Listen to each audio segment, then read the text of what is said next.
الحمد لله رب العالمين، والصلاة والسلام على سيد الأنبياء والمرسلين محمد وآله وصحبه أجمعين. أما بعد، فأعوذ بالله من الشيطان الرجيم. بسم الله الرحمن الرحيم. والمؤمنون والمؤمنات بعضهم أولياء بعض يأمرون بالمعروف وينهون عن المنكر ويقيمون الصلاة ويطيعون الله ورسوله أولئك سيرحمهم الله إن الله عزيز حكيم. صدق الله العظيم.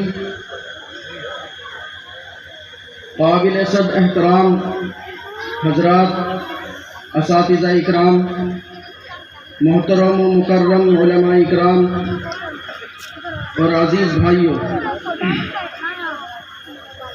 آج کا یہ پروگرام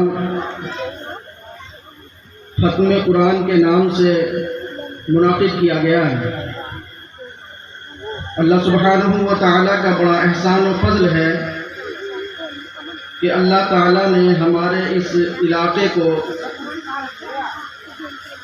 زرخیز بنایا اور یہاں پر بہت علماء، حفاظ، قراء اور عالمی دین اللہ تعالیٰ نے پیدا فرمائے، اور یہ علماء ہمارے اساتذائی ذریعہ بنے کہ ہمارے اس علاقے کے اندر علماء کا ربط ہو، علماء آئیں اور ان کی توجہ ہو،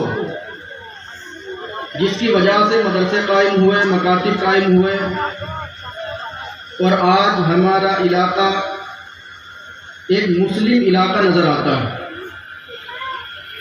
تھوڑا سا آگے کوئی بیٹے اسلامی شعار نظر آتا ہے، لڑنا یار بیٹھ جاؤ جا بس، ایمانی حرارت نظر آتی ہے۔ میرے عزیز بھائیوں، قابل مبارکباد ہیں وہ بچے جنہوں نے کلام اللہ کو حفظ کیا اور اس کی تعلیم حاصل کی، اور قابل مبارکباد ہیں وہ اساتذہ جنہوں نے اس کے لیے محنت اور مشقت کی، اور قابل مبارکباد ہیں وہ تمام حضرات جنہوں نے اس کے لیے کسی بھی درجے میں کوئی کوشش کی۔ میرے عزیز بھائیوں، مجھے مختصر سی بات کرنی ہے، اور میں مختصر سی بات یہ عرض کرنا چاہتا ہوں جو میں نے قرآن کی آیت آپ کے سامنے پڑھی ہے۔ اس میں اللہ سبحانہ و تعالیٰ نے چند اصولی باتیں ارشاد فرمائی۔ سب سے پہلی بات یہ ہے کہ والمؤمنون والمؤمنات بعضهم اولیاء بعض، مومن مرد اور مومن عورتیں آپس میں ایک دوسرے کے رفیق ہیں اور رفیقات ہیں، بے انتہا ایک دوسرے سے تعلق رکھنے والے ہیں،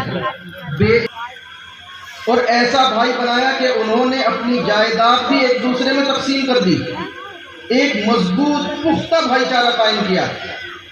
یہ اصل اسلامی معاشرے کی پہچان ہے کہ ہر مومن کو چاہیے